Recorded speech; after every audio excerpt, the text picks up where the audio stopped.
अस्सलाम वालेकुम, मैं हूं मरियम नवाज और आज 20 सितंबर 2024 है। जब पिछली वीडियो मैंने इससे पहले की थी तो मैंने आपको बताया था कि सुप्रीम कोर्ट में एक अहम मुकदमा इस वक्त चल रहा है जिसमें चीफ जस्टिस ये कह रहे थे कि अपने ओहदे पर मुकर्ररा मुद्दत से ज़्यादा बरकरार रहने वाला शख्स उस ओहदे पर काबिज होता है।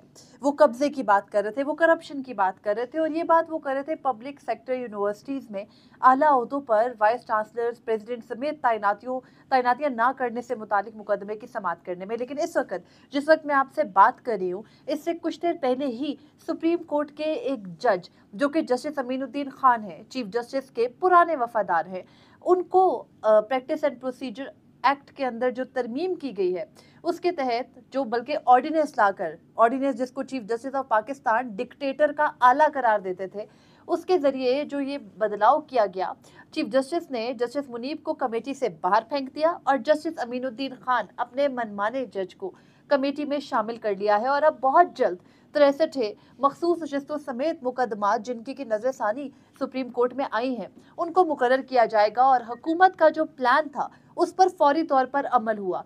गुज़िश्ता रोज से ही हम ये बात कर रहे हैं कि चीफ जस्टिस ऑफ पाकिस्तान ने गुज़िश्ता रोज जजेस कमेटी में दानिस्ता तौर पर शिरकत नहीं की क्योंकि हुकूमत, इलेक्शन कमीशन, स्पीकर और जो काबीना है और जो भी हमारे वजीर कानून हो, अटॉर्नी जनरल हो, सब एक पेज पर है।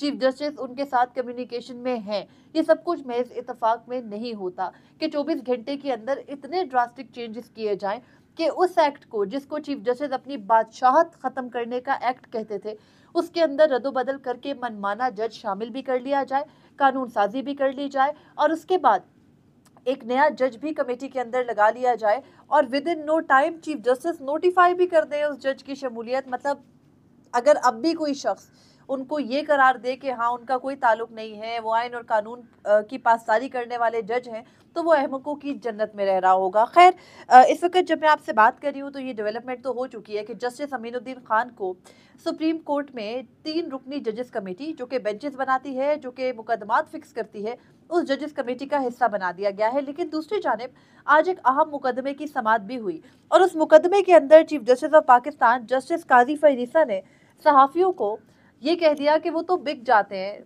चंद पैसे देकर आप 3-4 सहाफ़ी खरीद सकते हैं। और ये बात वो कर रहे थे उन सहाफ़ियों के जानिब इशारा करके जिनको वो पसंद नहीं करते, जो उनके ऊपर तनकीद करते हैं, क्योंकि चीफ जस्टिस चाहते हैं कि सब अच्छा हरा रहे, लेकिन ऐसा हो नहीं सकता। आज ये मुकदमा जो था ये मैं आपके सामने रखती हूँ, जिसमें एक खातून जो कि रेक्टर थी इंटरनेशनल इस्लामिक यूनिवर्सिटी की, वो जो भी थी, वो जैसी भी थी, उनका जो भी कंडक्ट था, अगर आप उससे नाखुश थे तो आप उसको एक प्रॉपर फोरम पर उठा सकते थे। लेकिन एक मुकदमा जो कि गैर मुतल्लिका था, उस मुकदमे में मजीद चांसलर्स लगाने की बात थी, आपने 2 यूनिवर्सिटीज़ के चांसलर्स को आज ओहदे से हटा दिया और अगर नहीं हटाया तो हुकूमत को ज़रूर अहकामात दिए कि आप अगर बेहतर समझे तो हटा दें। ये मुकदमा था पूरे मुल्क में हमारी जो सरकारी यूनिवर्सिटियाँ हैं उनमें जो चांसलर्स तैनात हैं, बहुत सारी हमारी सरकारी यूनिवर्सिटी जिनमें मुस्तकिल चांसलर्स नहीं है और उन चांसलर्स की ज़रूरत है। हम मानते हैं कि हमारे तालीमी निज़ाम में इस्लाहात की ज़रूरत है, बिल्कुल वैसे जैसे आपके जुडिशल निज़ाम में इस्लाहात की ज़रूरत है, बिल्कुल वैसे जैसे जैसे आप चंद जज लगा के और एक आईनी अदालत लगा के सब कुछ अचीव नहीं कर सकते, बल्कि आपको बाकायदा अपने निज़ाम को जड़ से ठीक करने की ज़रूरत है, तो इसी तरह तालीमी निज़ाम को भी ठीक करने की ज़रूरत है। और ये मुकदमा पब्लिक इम्पोर्टेंस का मुकदमा था। लेकिन इस मुकदमे में से अचानक से इंटरनेशनल इस्लामिक यूनिवर्सिटी, जिससे चीफ जस्टिस के सेक्रेटरी मुश्ताक साहब का ताल्लुक है, और उसके अलावा जो दूसरी यूनिवर्सिटी है कायद-ए-आज़म यूनिवर्सिटी, जिसकी सिंडिकेट के चीफ जस्टिस खुद मेंबर हैं, इस्लामिक यूनिवर्सिटी के भी मेंबर हैं। चीफ जस्टिस जब चीफ जस्टिस बनते हैं अपने ओहदे के साथ ही वो मुख्तलिफ जो यूनिवर्सिटीज़ के बोर्ड ऑफ गवर्नर्स या सिंडिकेट हैं उसके ऑटोमेटिकली वो मेंबर होते हैं या उनका नामजद करदा जज उस जो भी कमेटी या यूनिवर्सिटी का बोर्ड ऑफ गवर्नर या सिंडिकेट होता है उसका मेंबर होता है, जो विफाक के अंडर आती है उसका चीफ जस्टिस होता है, जो सूबों के अंडर आती है उसका सूबाई चीफ जस्टिस मेंबर होता है। तो ये कोई इतनी बड़ी बात नहीं है। लेकिन चीफ जस्टिस ऑफ पाकिस्तान ने दिसंबर 2023 में इस्लामिक यूनिवर्सिटी के बोर्ड ऑफ गवर्नर्स के जो इसकी 3 साल बाद मीटिंग हो रही थी उसके इजलास में शिरकत की। वहाँ उन्होंने सदर आरिफ अलवी के सामने जो तमाम तर यूनिवर्सिटी के क्योंकि इस्लामिक यूनिवर्सिटी आपको पता है सऊदी गवर्नमेंट ऑपरेट करती है, और इस्लामिक यूनिवर्सिटी सिर्फ पाकिस्तान में नहीं है बल्कि दुनिया के दीगर 2 से 3 मुल्कों में भी है। तो उन सब के जो मेंबरान होते हैं वो बैठते हैं और फैसले करते हैं। तो उनके वो इंटरनेशनली जो तमाम तर प्रेसिडेंट और वाइस प्रेसिडेंट वगैरह थे वो भी वहाँ से मौजूद थे वीडियो लिंक से। वहाँ पर चीफ जस्टिस काजी फरीद ईसा ने जो इस्लामिक यूनिवर्सिटी है उसके अंदर करप्शन और दीगर चीज़ों की निशानदेही की जो कि सऊदियों को अच्छी नहीं लगी थी। लेकिन चीफ जस्टिस टॉन्ट भी करते रहे, वहाँ पर बातें भी सुनाते रहे। ये खबर पहले से भी मौजूद थी, लेकिन चीफ जस्टिस को ये सब खबरें कौन देता है? उनका अपना सेक्रेटरी, जो कि इस्लामिक यूनिवर्सिटी से एक मिसकंडक्ट के ज़ुमरे में, मैं उस मुकदमे की तफसील में नहीं जाना चाहती, उस यूनिवर्सिटी से उनको फारिग कर दिया गया था। और फिर चीफ जस्टिस के सामने आई डोंट नो मुकदमा आया या नहीं आया, लेकिन यही जो प्रोफेसर मुश्ताक है, इनका मुकदमा अदालतों में चलता रहा है। और फिर चीफ जस्टिस जैसे ही चीफ जस्टिस बने तो उन्होंने सबसे पहले अपना सेक्रेटरी अपॉइंट किया था, जो कि सुप्रीम कोर्ट का एम्प्लॉय नहीं था, बाहर से लाया गया था। खैर, उनकी खिदमत क्या, उनके केस क्या, मैं उस तफसील में इस मुख्तसर वक्त में नहीं जाना चाहती क्योंकि बहुत कुछ और चल रहा है। सिर्फ इस मुकदमे को देख लेते हैं। आज जब ये मुकदमा लगा तो पहले मुकदमा लिया गया कि इस्लामिया यूनिवर्सिटी के ज़ेरे इंतज़ाम एक इंस्टीट्यूट है, जो कि इंस्टीट्यूट ऑफ फर्टिलाइज़र इंजीनियरिंग का इंस्टीट्यूट है, और उसके वाइस चांसलर बिलाशुबा वो 2013 से इस ओहदे पर कैसे थे, वो एक पॉलिटिकल अपॉइंटमेंट थी जो कि यूसुफ रज़ा गिलानी साहब ने आज तक वहाँ पर बरकरार रखी हुई है। ये मलिक अख्तर अली नाम से एक वाइस चांसलर थे जिनको फौरी तौर पर ओहदे से भी हटाया गया।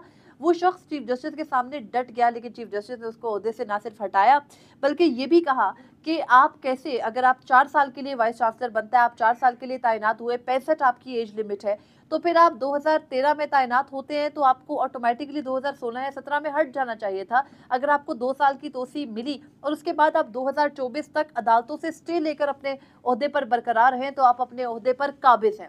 और फिर चीफ जस्टिस ने कहा कि अपने ओहदे से जायद वक्त पर बरकरार रहने वाला शख्स जो होता है वो अपने ओहदे पर काबिज होता है। ये मामला सेनेट की कमेटीज में आया, लेकिन वहाँ पर जो सेक्रेटरी एजुकेशन थे बुरहान वानी कह रही हूँ, मोहिउद्दीन वानी, सॉरी, तो मोहिउद्दीन वानी साहब ने ये बताया कि जो सेनेट की कमेटियां हैं उनमें ये मामला टेकअप नहीं हो पा रहा क्योंकि इनके पीछे पावरफुल लोग हैं, और पावरफुल लोग PMLN और पीपल्स पार्टी की ये लड़ाई है। वाइस चांसलर भी लगना, इस मुल्क में सियासी ही तैनातियां होती हैं, लेकिन चीफ जस्टिस ने एज यूजुअल मामले की जड़ पे जाने, जबकि उस VC ने खुद बताया कि उनकी जो तैनाती है वो आसिफ अली जरदारी की मंजूरी से हुई, लेकिन चीफ जस्टिस उस मामले पर नहीं गए क्योंकि इस वक्त वो इस निज़ाम जिसमें आसिफ अली जरदारी उनको ऑर्डिनेंस के जरिए मुनीब अख्तर को किक आउट करके कमेटी में मेजॉरिटी वापस दिला रहे हो, तो आसिफ अली जरदारी के खिलाफ चीफ जस्टिस कैसे लफ्ज सुन सकते हैं।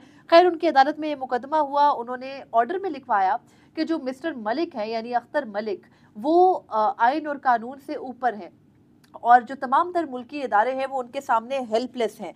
उसके बाद मामला आया जो इस्लामिक यूनिवर्सिटी की रेक्टर है उनका। चीफ जस्टिस पहले ही बरहम हुए क्योंकि इस्लामिक यूनिवर्सिटी के वकील ने ये कहा कि क्योंकि आप हमारे बोर्ड ऑफ गवर्नर की मीटिंग में शिरकत कर चुके हैं तो आपको इखलाकी तौर पर इस केस को नहीं सुनना चाहिए। चीफ जस्टिस ने इखलाकियात को बालाए ताक रखते हुए कहा कि आप मेरे ऊपर एतराज़ नहीं कर सकते, अगर आप मेरे ऊपर एतराज़ करेंगे तो मैं आपके खिलाफ तौहीन अदालत की कार्रवाई करूंगा। फौरी तौर पर अपनी रेक्टर को बुलाएं, आखिर क्यों कर वो मीटिंग्स में शरीक नहीं होती।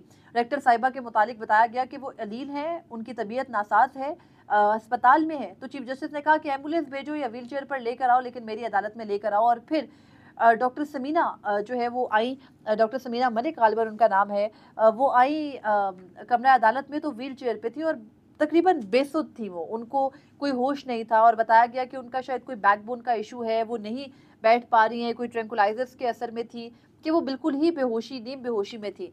पहले वो मीडिया की सीट लगी है, वो हमारे साथ आके बैठी थी, चीफ जस्टिस ने पॉइंट आउट करके कहा कि ये तो मीडिया के साथ बैठी है। उसके बाद वहाँ से इसी दौरान हमारे सीनियर सहाफ़ी अहमदी साहब, उन्होंने ये पूरा मामला, क्योंकि उनके पास कुछ शवाहिद है, सबूत है, कोई ऑडियो है जिसकी बुनियाद पर उन्होंने ये पूरा मामला ट्विटर पर लिख दिया। तो चीफ जस्टिस बरहम दिखाई दिए और वो कह रहे थे कि इस्लामिक यूनिवर्सिटी वालों ने चंद सहाफ़ी पैसे देकर खरीदे हैं। यानी चीफ जस्टिस को लगता है अगर कोई भी सहाफ़ी उनके ऊपर तनकीद कर रहा है तो उसने पैसे ही पकड़े। यानी चीफ जस्टिस के शायद इर्द गिर्द जो करीब सहाफ़ी हैं उनसे मुतालिक उनको इतना ही मालूम है कि सब कुछ पैसों से होता है, तो वो हर चीज़ को पैसों से जोड़ देते हैं। खैर, उसके बाद चीफ जस्टिस ये कहने लगे कि डॉक्टर समीना मौजूद थी, कहते ये मीडिया के साथ क्यों है, इनको रोस्टम पर लेकर आए। वो रोस्टम पर गई। इस्लामिक यूनिवर्सिटी के जो अपने वकील थे रेहानुद्दीन, वो काफ़ी बरहम थे, सीनियर वकील हैं सफ़ेद दाढ़ी वाले, उमर गुजारी उन्होंने यहाँ पर, तो वो चीफ जस्टिस पर बड़े बरहम हो रहे थे। वो कह रहे थे आप पर एतराज़ किया गया, आप हमारी बात ही नहीं सुन रहे, आप हमारी बात तो सुने। लेकिन चीफ जस्टिस ने ना सिर्फ उन वकील साहब को पुलिस के जरिए रोस्टम से हटवाया। ये भी धमकी दी कि आपका लाइसेंस भी कैंसिल करवा दूंगा, आपको यहाँ से बाहर भी फेंकवा दूंगा पुलिस के जरिए अगर आपने बात न की। और इतना लाउड हुए वो चीफ पर कि थोड़ी देर के लिए अदालत में बिल्कुल सख्ता जारी हो गया था, क्योंकि चीफ जस्टिस इतना चीख रहे थे कि आप यकीन नहीं करेंगे कि वो कोई मुंसिफ है जो उस नशिस्त पर बैठा है और उसने सारी जिंदगी वकालत की है और जजी की है, और वो ये यहाँ पर बैठ के इस तरह से चीख रहे हैं। खैर उसके बाद उनका अटैक सहाफ़ियों पर हुआ और चीफ जस्टिस काजी फईद ईसा और जो अली अमीन गंडापुर हैं उनकी लैंग्वेज बिल्कुल सेम हो गई, सेम पेज पर आ गए दोनों सहाफ़ियों के मुतालिक। तो चीफ जस्टिस कहते हैं कि जो ये सहाफ़ी है चंद एक, आप इनको ख़रीद लें, ये तो चंद पैसे लेकर बिक जाते हैं। इशारा करे बाकायदा हमारी तरफ, एक सीनियर वकील को रोस्टम पर बुला के कि हम इन वकील साहब के खिलाफ क्या कार्रवाई करें। तो उन्होंने कहा बार काउंसिल के हवाले कर दे। तो कहते हैं हाँ आजकल तो आसान है, बस ये जो मैडम साहिबा हैं ये तो ड्रामा कर रही हैं, यानी व्हील चेयर पे वो खातून उनको रोस्टम पर बुलाया। तो उन्होंने कहा चीफ साहब मैं अभी बात नहीं कर सकती, मैं आपको बाद में बता दूंगी। तो कहते हैं ये ड्रामा करिए, इनको यहाँ से बाहर ले जाओ। उनके भाई जो कि उनके साथ आए हुए थे डॉक्टर समीना के, वो ऑलरेडी काफी गुस्से में थे। वो कह रहे थे कि अगर ये ड्रामे ही करने की बात है हम तो इस्तीफा दे के चले जाते हैं, मेरी बहन अलील है। खैर चीफ जस्टिस ने उनकी अदालत को नहीं समझा और काफी ही इनसेंसिटिवली, जिसे आप कह सकते हैं कि एहसास होना चाहिए जज के अंदर। ये भी बड़ी जगहों पर बात होती है, अगर आपके सामने सहाफियों के, जजों के सामने या पुलिस वालों के सामने, फोर्सेस के सामने हर तरह के मुकदमात आते हैं तो उनको दर्द दिल कम अज कम रखना चाहिए। ये उनके ओहदे की, उनके प्रोफेशन की डिमांड है। तो चीफ जस्टिस ने डॉक्टर समीना को तो भिजवा दिया ये कहकर कि वो ड्रामे कर रही हैं। वो किस कदर अलील थी आपने सोशल मीडिया पर वीडियो जरूर देखी होंगी। उसके बाद चीफ जस्टिस का निशाना बने सहाफी और कहते हैं कि ये तो चंद पैसे लेकर बिक जाते हैं, और फिर कहते हैं कि मैंने तो आज तक किसी के खिलाफ तौहीन अदालत की कार्रवाई नहीं की, वही पुरानी रामलीला। लेकिन फिर कहते हैं कि मैंने किसी जिसके कहने पर की वो भी तो बात करें, यानी जस्टिस अतर मिनल्ला के। फिर उसके बाद चीफ जस्टिस ने सहाफियों के ऊपर पैसे लेकर बिकने का इल्ज़ाम 3 मरतबा लगाया, लेकिन किसी की वहाँ जरूरत नहीं हुई कि वो इस चीज़ को कन्फ्रंट करे या बाद में भी इवन उस चीज़ के ऊपर एहतजाज करे। खैर कमरा अदालत नंबर 1 में वाइस चांसलर्स का इशू सॉल्व तो नहीं हुआ, लेकिन डॉक्टर समीना को हटाने का मामला उन्होंने हुकूमत के सुपुर्द कर दिया। खुद एक रेक्टर को हटा दिया, एक इस्लामिक यूनिवर्सिटी के वाइस प्रेसिडेंट को भी हटवा दिया, और फिर कायद-ए-आज़म यूनिवर्सिटी पर आए और इसी किस्म के रिमार्क्स चलते रहे। लेकिन अब chief justice of Pakistan 63A और मखसूस नशिस्तों का केस लगाएंगे। तो हमें ये रेक्टर वेक्टर और नॉर्मल केसेस के बारे में बात नहीं करनी चाहिए। इस हफ्ते में उन्होंने दानिस्ता तौर पर कोई बड़ा केस मुकर्रर नहीं किया था, क्योंकि उनको मालूम था कि हुकूमत उनके लिए प्रॉपर सेटिंग बना रही है। और जब हुकूमत से सेटिंग नहीं बनी, इलेक्शन कमीशन की हिम्मत नहीं हुई मखसूस नशिस्तों के फैसले की अभी तक मुखालफत करने की 4 दिन के इजलास के बाद भी, तो फिर बाकायदा उनको ग्राउंड बनाकर ये पेश किया जा रहा है, लीजिए मेरी एक्सटेंशन दे दीजिए। और फिर भी अगर अब कोई कहता है कि चीफ जस्टिस ये सब कुछ एक्सटेंशन के लिए नहीं कर रहे, या अपने ओहदे पर बरकरार रहने के लिए ये नहीं कर रहे, या अपने अंदर जो वो बड़ी डेमोक्रेसी की, जमहूरियत की, शफाफियत की बात करते हैं, और जिस एक्ट को उन्होंने पिछले साल, जिसकी वजह से 4 महीने चैम्बर वर्क किया प्रैक्टिस एंड प्रोसीजर के निफाज ना होने की वजह से, और वापस आके सबसे पहले उस मुकदमे का निफाज किया और कहा कि मैं तो बहुत बड़ा जमहूरियत पसंद हूँ और मैंने इसी वजह से सबसे पहले इस मुकदमे की समाअत की। आज उन्होंने उसी एक्ट की बाकायदा ऑर्डिनेंस के जरिए जो उस एक्ट में रद्दोबदल था वो तस्लीम किया, उसको अपनी ज़ात के लिए तस्लीम किया और फौरी तौर पर उसका निफाज करते हुए अपने मनमाने जस्टिस अमीनुद्दीन खान को अपने साथ शामिल कर लिया। और जस्टिस अमीनुद्दीन खान के कैरेक्टर पे मजीद मैं कोई कमेंट नहीं करना चाहती, सिवाय इसके कि उनको चीफ जस्टिस काजी फईद ईसा की जो भी कंडक्ट है उस पर कबूतर की तरह आंखें बंद करने की आदत है, और उनके हर फैसले के ऊपर मनोवन जो है वो दस्तखत करने की आदत है। और जहां अगर चीफ जस्टिस काजी फईद ईसा प्रिंसिपल स्टैंड ले जाएं, जैसे वो मखसूस नशिस्तों के फैसले पर तस्लीम कर चुके कि पीटीआई पार्टी है, तो जस्टिस अमीनुद्दीन खान शाह से ज्यादा शाह की वफादारी में वो भी तस्लीम नहीं करते।